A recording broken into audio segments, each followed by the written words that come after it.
Welcome to a brand new episode of Your Strategic Partner podcast. My name is Ali Midawi, and if you're watching this, obviously you are either an entrepreneur or you just love a whole lot of infotainment. That is information with a little bit of entertainment. If this is your very first time, let us know where you're listening and or watching from, whether you are live or on a replay.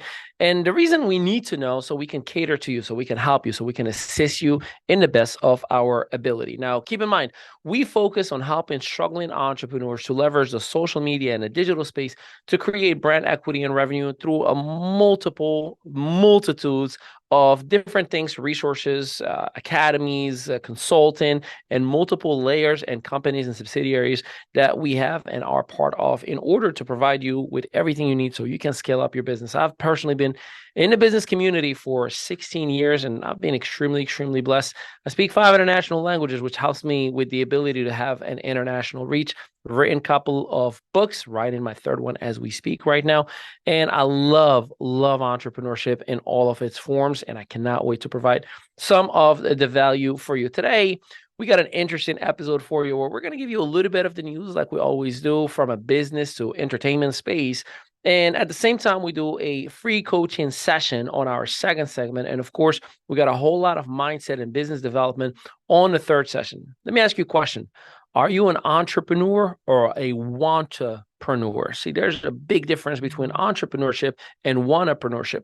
One entrepreneur is someone who's willing to do whatever it takes and respect the process. Someone who's willing to actually work day in and day out. Someone who's willing to sacrifice whatever it takes within means, of course, within respect to family values and core values. A wantapreneur is a lottery ticket player. Someone who will participate in a network marketing opportunity and show up one day and say, well, it didn't work. Or someone who pretends and hypes up and exaggerates. Those are some distinctions that we're going to be talking about today, because I want you to succeed. I don't want you to pretend to be something that you are not. You don't have to pretend to be something that you are not. So we are going to go right into our news, and I think you're going to appreciate this segment that we have for you today. So, you ever heard of this concept called ChatGPT? I know it's a concept that is absolutely elevated and taking over everything that we are right now. See, ChatGPT as a whole has created a brand new arena, a brand new way of doing things. And a lot of people are threatened by it. I know that a lot of content creators, a lot of copywriters, a lot of coders, a lot of web developers are losing gigs over ChatGPT. I know myself, I just for giggles, I went on ChatGPT last week and I asked it to provide me code to create a specific website with a specific look, and it wrote code for me. Now, I don't study code. I don't even understand HTML or none of the above, but I was amazed with the fact that here I am, with very vague experience on all things web development. And here is an assistant that I have. Well, ChatGPT, or OpenCAI, is about to take it to a whole new level. And what I mean by that is, and I hope you are ready, because this is definitely crazy news. If you use anything like Alexa, or if you use anything like Siri, this is going to take it to a whole new level. So check this out. So striking up romance with an AI assistant hasn't been easy. You can quickly reach your flirting limits now when the only topics conversations are weather and setting a 10-minute timer. That's what you're used to with Alexa and Siri and different platforms or devices that we have in our own homes. Well, that's all about to change, because OpenAI just revealed an update to ChatGPT. This happened actually literally yesterday, that enables it to respond to your questions with spoken words, resulting in a two-way conversation that are far more complex than the cocktail party small talk offered by Alexa or Siri. In other words, it is not pre-programmed conversations like sometimes I would ask Siri or Alexa, and it would say something like, I'm sorry, I do not have the answer to that, or I'm sorry, I do not understand, or here's what I found online. And sometimes it's completely off, right? So what differentiates the concept of ChatGPT from the existing voice assistant is ChatGPT is based on a large language model, an algorithm trained on vast amount of data, allowing it to have a free-flowing, seemingly and inexhaustible dialogue with its human prompter. Meanwhile, digital assistants like Alexa and or Siri have only been programmed with responses to a narrow set of questions. Amazon and Apple are racing to infuse large language models into their products, but OpenAI beat them to the punch. So ChatGPT has another edge on the competition because its voices, in plural, 5 in total starting, sound much more like an actual human. It sounds like real people that exist in digital assistant, which are very clearly robotic. So when can you start using this? The voice feature is rolling out ChatGPT Plus customers, and that's $20 a month. I pay $40 a year for ChatGPT, and I'm thinking this is so cool. So I'll definitely will be taking the $20 a month subscription in the next 2 weeks, and it will be accessible to everyone else soon after OpenAI said. So here's the thing. I'm curious to hear, would you actually use this feature on a regular basis? I think everybody's going to be comfortable with it because I know AI scares a lot of people. One of the companies that we're partnered up with, and I sit as executive vice president of, called The Great Discovery, we have an AI platform that it takes me, my picture, my video, or real course, and in an instant, it changes in native language over 60 languages, and it moves my lips in that very same language. Imagine that, right? And I had an interactive conversation with a AI, what was supposed to be a bot. And a perfect example, I went on and I just simply said, man, this is so crazy. I feel like I'm in Star Trek. And it replied to me, vocal conversation. And it says, oh, Ali, you are so silly. If this was Star Trek, there will be a ship outside your window right now. And I was shocked. I thought to myself, did I just have a regular human conversation with a robot? And I know that could scare some people, but it is coming whether you like it or not. So I'd rather be part of the controlling narrative and or the controlling party of this technology, so we still have the human ability to do good with it instead of it falling in the wrong hands. But it's pretty impressive. On other news, we are going to go ahead and talk about Lego. So you may know of this company called Lego. It's an international company. So Lego is famous over, all over the world. Kids love it. Parents hate it because we step all on it and we hurt our feet all the time. But Lego has been known over the years by using recycled bottles in order to create the toys, right? The Lego pieces.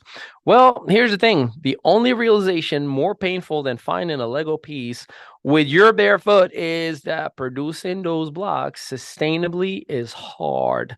The Danish toy maker informed the world yesterday that it'll have to abandon its plan to manufacture its trademark bricks out of recycled plastic bottles. You know why? Since it would increase Lego's energy usage. How ironic is that? So they here's why I love the world that we are in.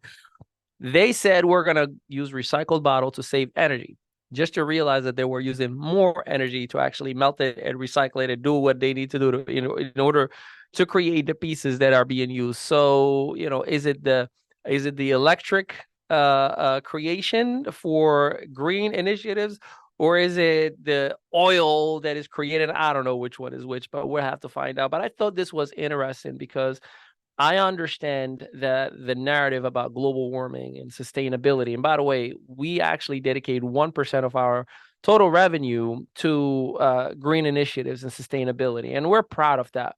But it got me a little bit under my skin.